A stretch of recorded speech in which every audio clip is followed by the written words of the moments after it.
So ఇక్కడ మనకు digital వ్యవస్థను కనుక మనం గమనించినట్లయితే భారతదేశంలో ఇక్కడ ఈ మధ్యకాలంలో ఎన్ఎస్ఓ వాళ్ళు కాంప్రహెన్సివ్ మాడ్యులర్ సర్వే అని ఒకటి తీసుకొచ్చారు.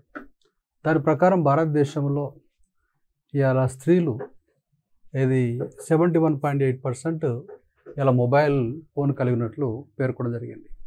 అయితే ఇది రాష్ట్రాలలో సమానత్వం లేదు. ఫర్ ఎగ్జాంపుల్ చూస్తే గోవాలో 92%, మిజోరాంలో 88%, కేరళలో 85% ఉంది స్త్రీలు మొబైల్ ఫోన్లు కలిగి ఉండడం, రైట్. సో అదే లోవర్గా వస్తే ఛత్తీస్గఢ్లో 39%, త్రిపురలో 40%, ఇలా ఎంపీలో 42%.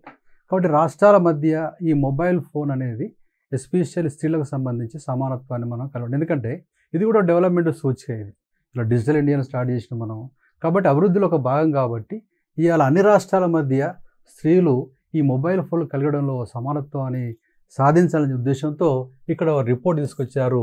అదొక అద్భుతమైనటువంటి ఇది సంస్థ ఎన్ఎస్ఓ, నేషనల్ స్టాటిస్టికల్ ఆఫీస్. కాబట్టి రాష్ట్రాల మధ్య ఉన్నటువంటి భేదాన్ని మనం ఏం చేయాలా, తగ్గించే ప్రయత్నం చేయాలి. అదేవిధంగా అర్బన్లో మనకు ఎక్కువగా ఉంది, రూరల్లో తక్కువగా ఉంది.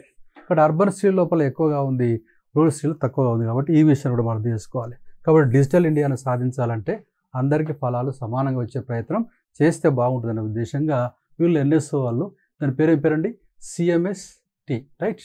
ఓకే.